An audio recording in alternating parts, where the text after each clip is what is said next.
जो है पहले की उसमें निकल। हाँ, गुड मॉर्निंग स्टूडेंट्स। हम लोग ईथर्स पढ़ रहे हैं। प्रीवियस क्लास में हमने ईथर्स पढ़ा। ईथर्स प्रिपरेशन, फिर उसका प्रॉपर्टीज, सिमेट्रिकल और अनसिमेट्रिकल ईथर्स। एक बार फिर से हम रिकॉल करते हैं, दैट इज सिमेट्रिकल और दैट इज इनसिमेट्रिकल, अनसिमेट्रिकल। ये सिमेट्रिकल ईथर है, इसमें दोनों तरफ सेम अल्काइल ग्रुप है। अनसिमेट्रिकल में दोनों तरफ डिफरेंट अल्काइल ग्रुप्स हैं। और ऐसा भी हो सकता है कि दोनों तरफ सेम एराइल ग्रुप हो और डिफरेंट एराइल ग्रुप और अल्काइल ग्रुप्स हो, ऐसा भी हो सकता है अनसिमेट्रिकल ईथर्स। तो हमने अनसिमेट्रिकल ईथर्स के लिए acidic dehydration of alcohols, alcohol के एसिडिक डिहाइड्रेशन से प्राइमरी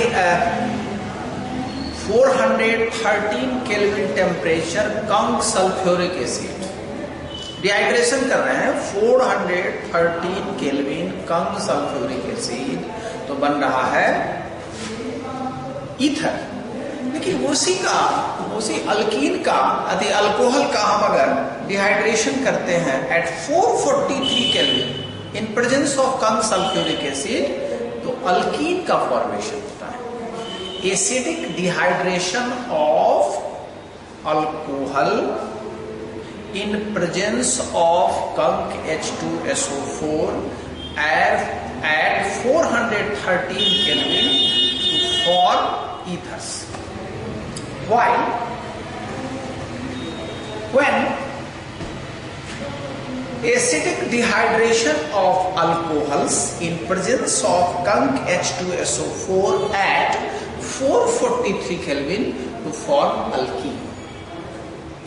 हमको दोनों का मैकेनिज्म पढ़ना है। अल्केन से अल्केनॉल से अल्कीन और अल्केनॉल से अल्कोक्सी अल्केन यानी ईथर, दोनों मैकेनिज्म इंपॉर्टेंट है।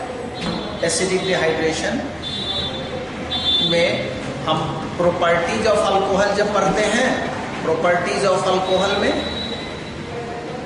इथेनॉल से इथीन बनाते हैं, उसका भी मैकेनिज्म पढ़ना है आपको, इंपॉर्टेंट है। और साथ में ईथर का जब पढ़ते हैं, preparation of ether, acidic dehydration of alcohols, तो इथेनॉल इथॉक्सी इथेन, इसका भी मैकेनिज्म हमको पढ़ना है। और उसमें साथ में हमने कहा कि सेकेंडरी और टर्शियरी अल्कोहल्स अगर लेते हैं तो वहां पर अल्कीन का फॉर्मेशन होगा, ईथर का फॉर्मेशन बहुत कम होगा, यानी मेन प्रोडक्ट अल्कीन होगा। इसलिए लिमिटेशंस है कि एसिडिक डिहाइड्रेशन हम करते हैं तो उसमें सेकेंडरी टर्शियरी को प्रेफर नहीं करते हैं, प्राइमरी अल्कोहल को ही प्रेफर करते हैं। और दूसरा हम लोग पढ़े Williamson synthesis of ether. Williamson synthesis of ether में सिमेट्रिकल अनसिमेट्रिकल दोनों ईथर के प्रिपरेशन का मेथड हम लोग पढ़े। दोनों ईथर्स सिमेट्रिकल अनसिमेट्रिकल्स। विलियमसन सिंथेसिस में भी alkyl halide combined with sodium alkoxide, alkyl halide combined with sodium alkoxide. अब यहां भी लिमिटेशंस है। सिमेट्रिकल में कोई दिक्कत नहीं है, दोनों तरफ सिमिलर आर है, CH3 C2H5 C6H5 aryl group कुछ भी है। तो सिमेट्रिकल में आप दोनों में एक ही अल्काइल ग्रुप है, एक ही तरह का अल्काइल ग्रुप है, इसलिए वहां कोई दिक्कत नहीं। प्रॉब्लम कहां है? तो जब अनसिमेट्रिकल ईथर का हम फॉर्मेशन करते हैं तो R स्मॉल, जब हम RX और NaOR डैश अनसिमेट्रिकल ईथर है, ये जो R है ये स्मॉलर होना चाहिए और ये जो R डैश है ये बिगर होना चाहिए, लार्जर होना चाहिए। हमको याद रखना है। इसमें सेकेंडरी और टर्शियरी अल्कोहल्स ये ऑलवेज प्राइमरी होना चाहिए, ये प्राइमरी होना चाहिए। इसको हम सेकेंडरी टर्शियरी ले सकते हैं। अगर इसको प्राइमरी लेंगे, इसको टर्शियरी लेंगे, ईथर नहीं बनेगा, अल्कीन बनेगा। इसीलिए यहां भी लिमिटेशंस है कि जब हमको अनसिमेट्रिकल ईथर का फॉर्मेशन करना है तो हर हालत में अल्काइल हैलाइड प्राइमरी लेना होगा और सोडियम अल्कोऑक्साइड सेकेंडरी टर्शियरी लेना होगा, नहीं तो अल्कीन का फॉर्मेशन। उसके बाद केमिकल प्रॉपर्टीज ऑफ ईथर्स हम लोगों ने पढ़ा। बहुत ज्यादा वेरिएशंस नहीं है उसके प्रॉपर्टीज में। एक प्रॉपर्टीज पढ़ना है क्लीवेज कार्बन ऑक्सीजन बॉन्ड से रिलेटेड, उसमें HX का से रिएक्शन लेकर हाइड्रोजन हैलाइड से रिएक्शन ईथर में, हाइड्रोजन हैलाइड्स में ईथर में पड़े तो सिमेट्रिकल है तो कोई दिक्कत नहीं है। उसमें भी ROR है, HX है, ये लिमिटेड है, ये लिमिटेड अमाउंट में है तो अल्कोहल भी बनेगा और अल्काइल हैलाइड भी बनेगा। लेकिन यही अगर HX एक्सेस है तो RX प्लस H2O का फॉर्मेशन। ध्यान दें, अगर ये सिमेट्रिकल है, HX लिमिटेड अमाउंट में है, अल्कोहल और अल्काइल हैलाइड दोनों का फॉर्मेशन होगा। अगर HS एक्सेस है तो सिर्फ अल्काइल हैलाइड का फॉर्मेशन होगा। अब एक चीज हम बताए, जब अनसिमेट्रिकल है और तब HX का जब रिएक्शन होगा तो RX प्लस R-OH, यानी ये R जो है वो S स्मॉलर है।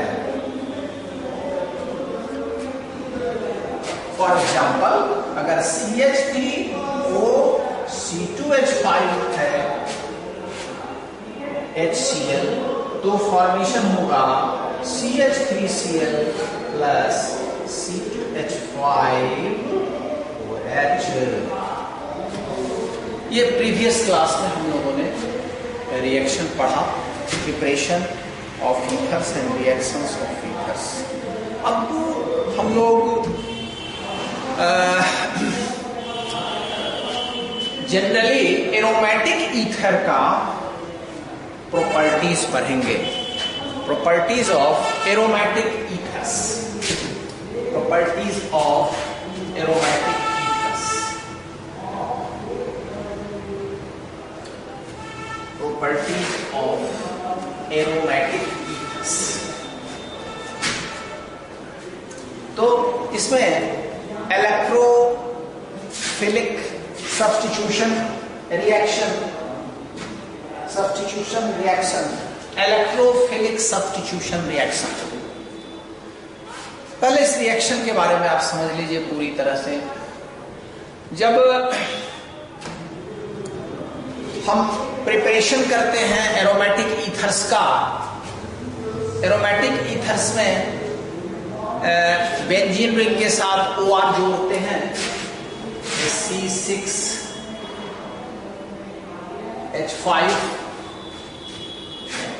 OR OCH3 लिख सकते हैं, OC2H5 लिख सकते हैं। हम लोग मेनली इसका प्रॉपर्टीज देखते हैं। ये है एरोमेटिक ईथर। एरोमेटिक ईथर्स में chemical reaction of aromatic ethers, chemical reactions of aromatic ethers. अब देखिए, इसको हम बोलेंगे अल्कोक्सी बेंजीन। अल्कोक्सी बेंजीन, इसको बोलेंगे मिथॉक्सी बेंजीन। मिथॉक्सी बेंजीन, इसको बोलेंगे ethoxy benzene. Alkoxy benzene, methoxy benzene, ethoxy benzene, propoxy benzene and so. इस मिथॉक्सी बेंजीन को हम लोग एनिजोल भी कहते हैं। तो यहां जो केमिकल रिएक्शन हम लोग देखेंगे वो मेनली देखेंगे एनिजोल के केस में। यहां पर इलेक्ट्रोफिलिक सब्स्टिट्यूशन रिएक्शन देखेंगे। इलेक्ट्रोफाइल्स का अटैक होगा, इलेक्ट्रॉन लविंग स्पेसीज का अटैक होगा। किस पोजीशन पर? जहां पर इलेक्ट्रॉन की डेंसिटी ज्यादा है। हम लोग रेगुलर ट्रेंड में देखते आ रहे हैं रिजोनेंस स्ट्रक्चर ऑफ फिनॉल, हेलोअल्केन,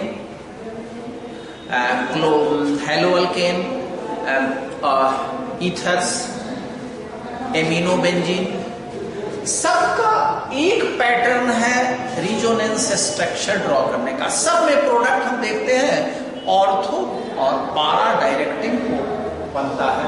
खास करके पारा डायरेक्टिंग जो प्रोडक्ट है वो मोर कॉम्पिटेंट है, मेजर प्रोडक्ट है, क्योंकि पारा आइसोमर्स जो है वो ज्यादा स्टेबल है।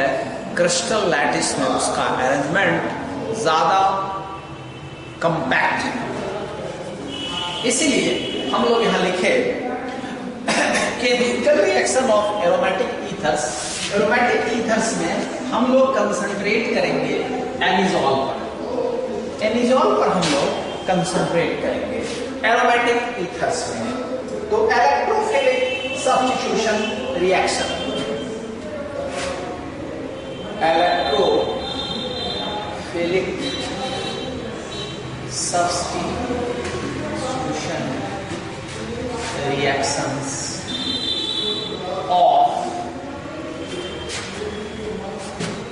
C6H5OCH3। हम इसको इस तरह भी लिख सकते हैं। इसका नाम है मिथॉक्सी बेंजीन, आईयूपीएसिलिन, मिथॉक्सी बेंजीन। और इसका जो नाम सबसे ज्यादा चलता है वो है anisole. Electrophilic substitution reactions of C6H5OCH3, methoxy benzene, methoxy benzene. अब ये जो ऑर्थो और पारा डायरेक्टिंग है उसका reason. Substitution reaction proceed by electrophilic mechanism. Substitution reaction proceed by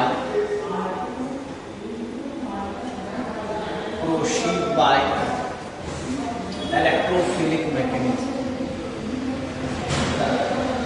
electrophilic mechanism. The alkoxy group, the alkoxy group, alkoxy group, alkoxy group RO. For example, CH3O, C2H5O, etc.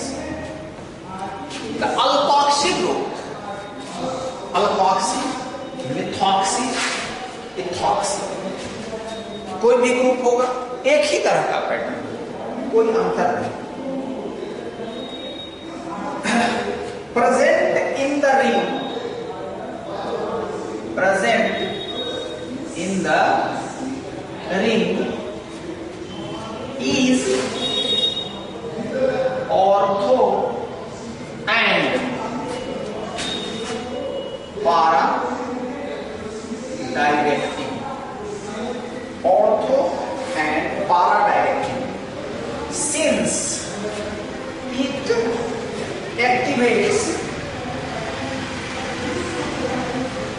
activates these positions,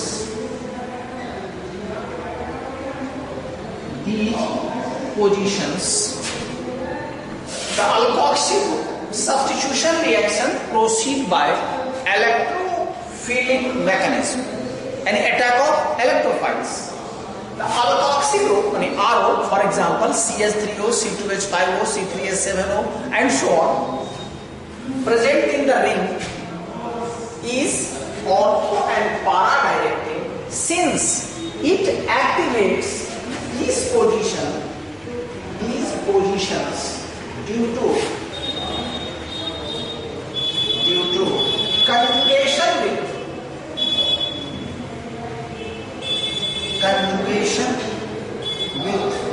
the pi electrons of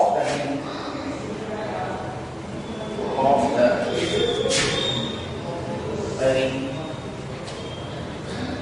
that is plus mesomeric या resonance plus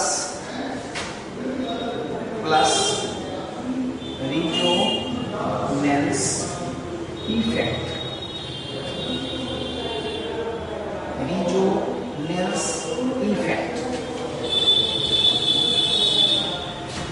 Again repeat it. Substitution reaction proceed by electrophilic mechanism.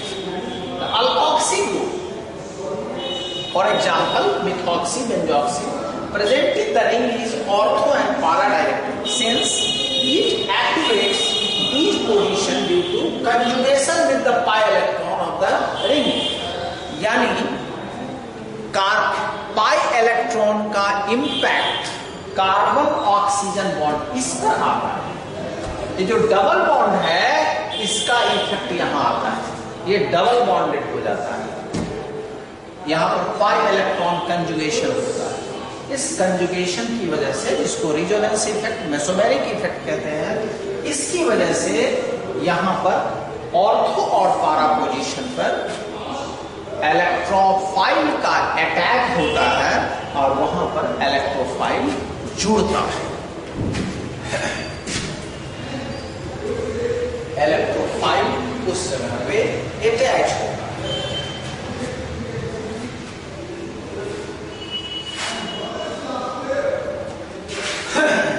अब हम लोग पहले ये देखें ortho पारा position. हालांकि हम कई बार बता चुके हैं ऑर्थो और पारा पोजीशन क्या है। मान लीजिए इस जगह जुड़ा हुआ है OCH3,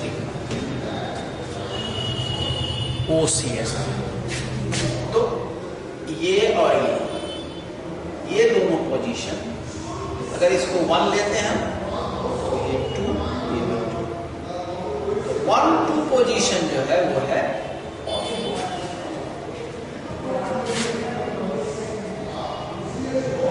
अब OCH3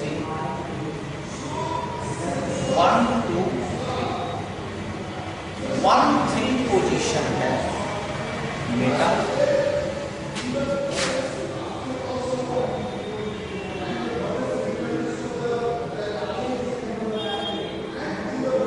और 1-2-3 ये है 1-4 ortho position, Meta position and पारा पोजीशन। अभी जो रिजोनेंस स्ट्रक्चर हम लोग ड्रॉ करेंगे उसमें ऑर्थो और पारा पोजीशन पर ही देखिए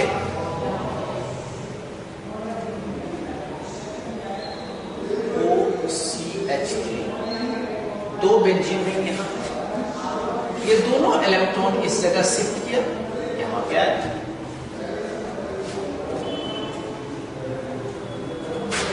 अब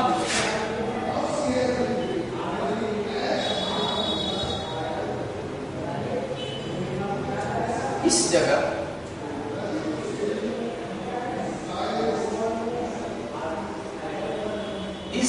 पॉजिटिव चार्ज डेवलप कर, पॉजिटिव चार्ज यहां डेवलप किया।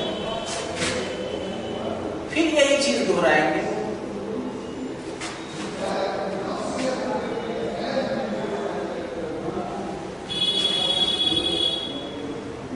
डबल बॉन्ड,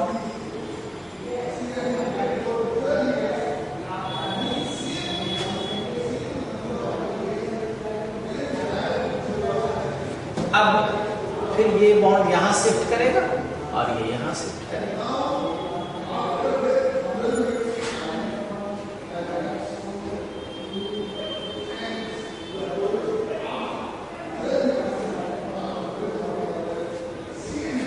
अब देखिए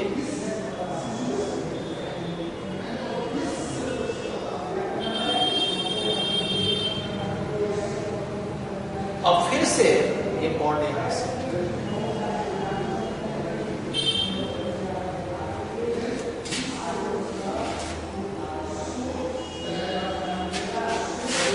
रिजोनेंस स्ट्रक्चर ऑफ एनिजॉल। जैसा स्ट्रक्चर हम लोग ड्रॉ करते हैं, अब फिर से देखिए ये दोनों बॉन्ड यहां शिफ्ट कर गए। यहां का बॉन्ड ऑर्थो पोजीशन पर, ऑर्थो पर निगेटिव चार्ज, ये निगेटिव चार्ज फिर यहां शिफ्ट कर गया, और जब ये यहां शिफ्ट कर गया तो ये बॉन्ड यहां शिफ्ट कर गया,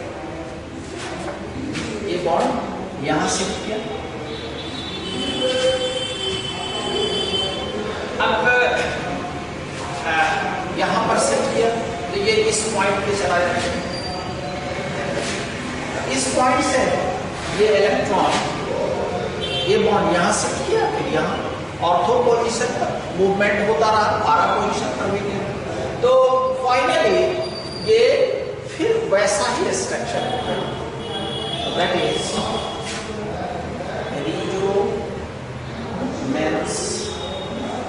structures of resonance structure of anisole।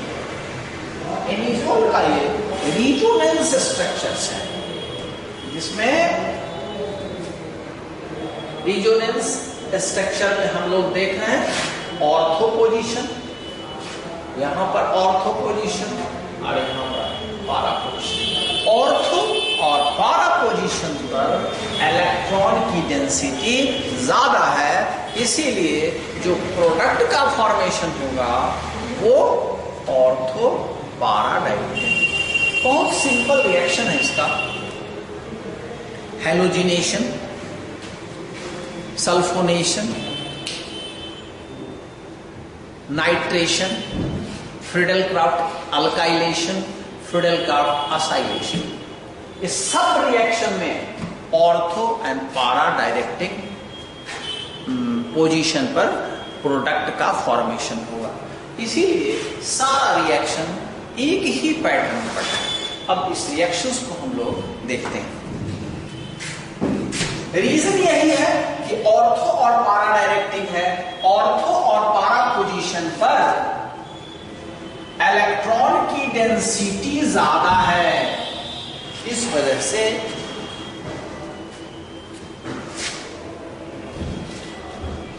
सबसे पहले हम लोग देखते हैं bromination. Bromination of anisole. Bromination of anisole, दो product OCH3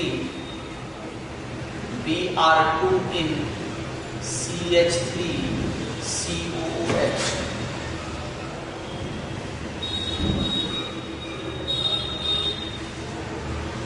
ortho position, second को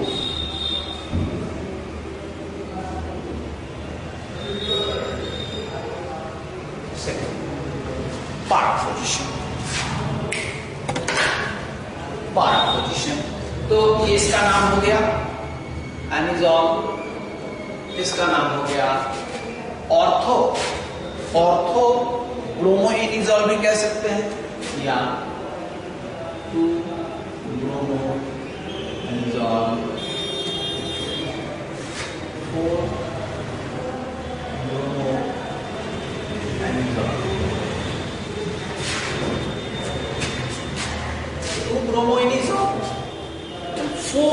ब्रोमोएनिजोल। अब सेकंड है नाइट्रेशन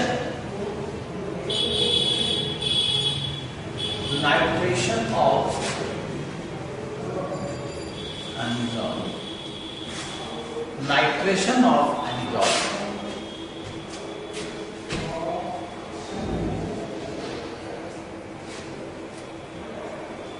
नाइट्रेशन जब भी करते हैं तो Kank HNO3 and conc H2SO4 हम लेते हैं। Conc HNO3 plus conc H2SO4, conc HNO3 plus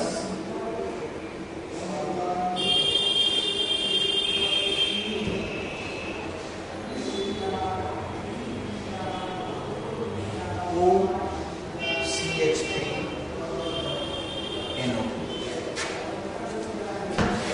2 nitroanisole, 4 नाइट्रोएनिजोल,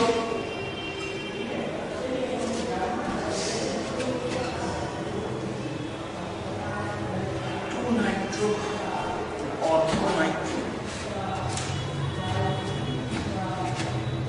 ortho nitroanisole, para nitroanisole.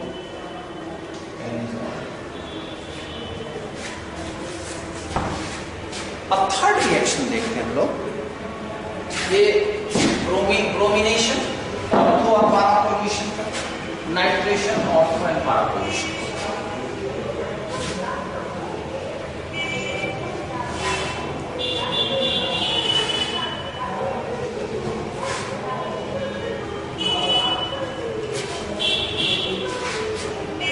अब देखिए sulphonation,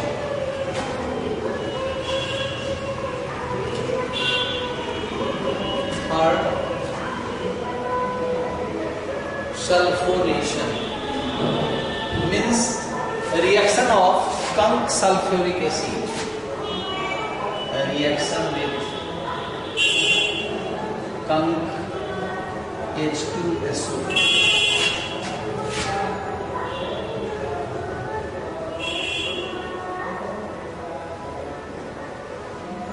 anisole, skunk H2SO4,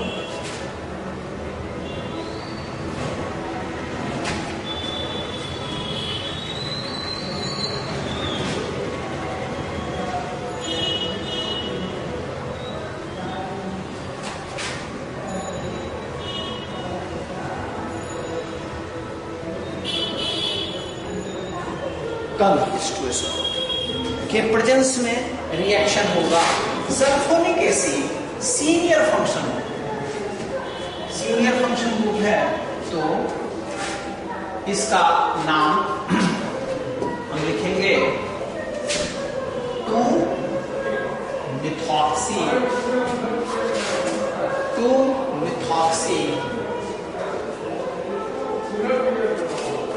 2-मिथॉक्सी benzene sulphonic acid, two methoxy benzene sulphonic acid, four methoxy sulphonic acid, four methoxy sulphonic acid. तो 3 reaction हमने देखा, nitration, bromination and sulphonation. Reaction with bromine in CH3COH, reaction of conc HNO3 and conc H2SO4 and sulphonation reaction with concentrated sulphuric acid.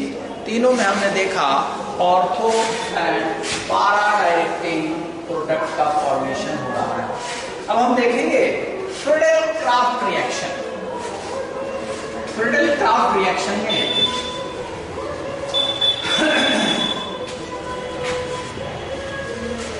Ortho Friedel-craft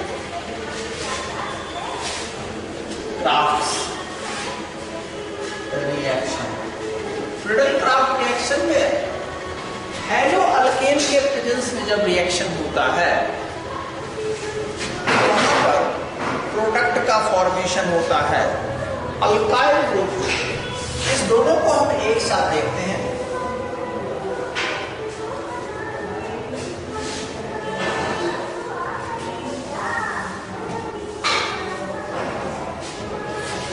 reaction with RX, for example CH3Cl। CH3Cl यानी RCl से हम reaction कराते हैं इन presence of anhydrous AlCl3। इस reaction को हम बोलेंगे Friedel-Crafts alkylation. Friedel-Crafts alkylation. यहीं पर थोड़ा सा चेंजिंग करते हैं। RCOX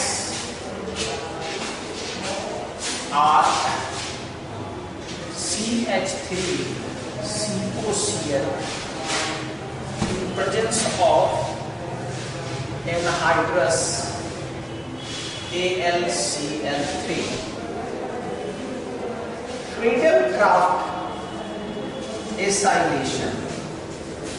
Friedel-Crafts acylation RX alkyl halide के प्रेजेंस में, ये अल्केनोइल क्लोराइड हैलाइड के प्रेजेंस में रिएक्शन होगा, तो इसको बोलेंगे फ्रीडल-क्राफ्ट acylation और यहां बोलेंगे Friedel-Crafts alkylation.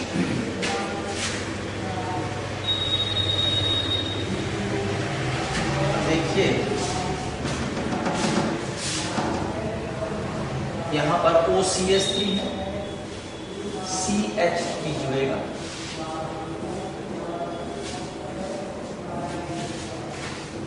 OCH3 2 methyl anisole 4 methyl anisole, 2 methyl anisole 4 methyl anisole, 2 methyl anisole 4 methyl anisole, दो प्रोडक्ट, 2 मिथाइल एनिजोल 4 मिथाइल। यहां पर प्रोडक्ट चेंज हो जाएगा,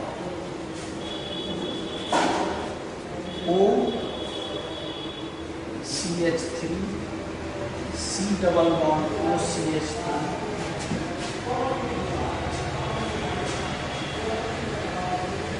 OCH3, ये एसिटोफिनोन है, तो 2 methoxy acetophenone 4 methoxy acetophenone, 2 methoxy acetophenone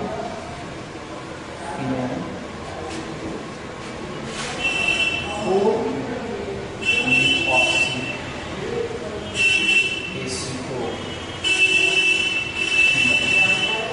4 methoxy acetophenone 2 methoxy acetophenone.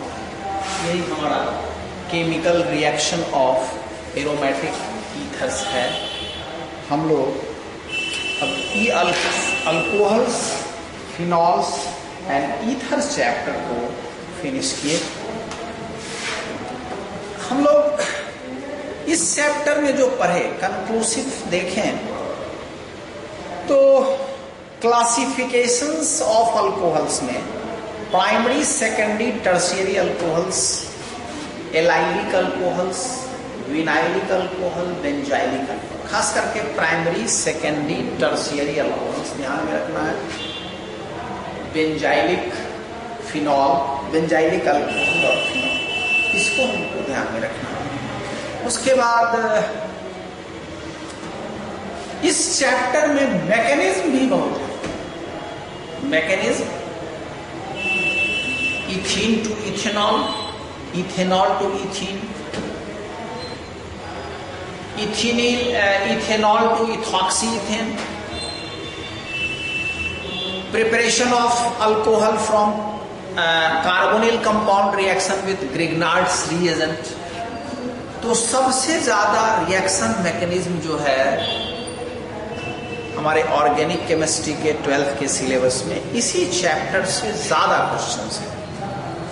इसीलिए about reaction mechanism हमको इन सब पॉइंट्स को याद रखना है। Reaction mechanism of ethene to ethanol, ethanol to ethene, Grignard's reagents react with carbonyl compounds to form primary alcohol, secondary alcohol and tertiary alcohols. Reaction mechanism of ethanol to ethoxyethane, in mechanism को याद रखना है। उसके बाद certain name reactions भी इसमें है, Kolbe reaction, Reimer reaction, Williamson synthesis and so on. Chemical reaction जो आज हम पढ़े हैं ये भी डायरेक्ट पूछता है। Bromination of anisole, bromination of sulphonation of anisole, nitration of anisole, Friedel-Crafts alkylation of anisole, Friedel-Crafts acylation of anisole. तो नेक्स्ट क्लास में हम लोग, अब पहले आप लोग अल्कोहल्स, फिनॉल्स, ईथर्स के nomenclature, preparation of alcohols, preparation of phenols, acidic nature of alcohols में ढेर सारा रीजनिंग क्वेश्चंस है। acidic alcohols of acidic nature of alcohols में acidic strength between alcohol and water, acidic strength of different alcohols, primary, secondary, tertiary, acidic strength of alcohol and phenols, acidic strength of substituted phenols। तो acidic nature of phenol बहुत बहुत important है, ढेर सारा reasoning questions है। फिर स्टैटिफिकेशन भी है। उसके बाद हम लोगों ने distinguish between primary, secondary, tertiary alcohol पढ़ा। उसमें Lucas reagent test, Victor Meyer test, iodoform test, इन टेस्टों को भी याद रखना है। Oxidation of alcohols. तो इस चैप्टर में जो एनसीईआरटी रिलेटेड क्वेश्चंस है वो डायरेक्ट बोर्ड एग्जामिनेशन में पूछता है। एनसीईआरटी रिलेटेड क्वेश्चन, इस चैप्टर के एनसीईआरटी के सारे क्वेश्चंस को हमको सॉल्व करना है ना।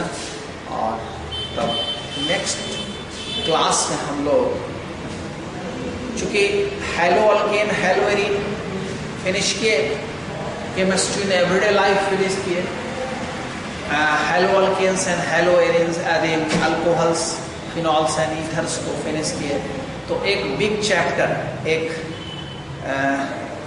Chapter alkyl halides, halo arenes, halo alkane and halo arenes लिए। उसके बाद छोटा सा chapter conceptual question, conceptual chapter है, कुछ रटने वाला भी चैप्टर है केमिस्ट्री इन एवरीडे लाइफ, उसको हम लोग फिनिश कर लिए।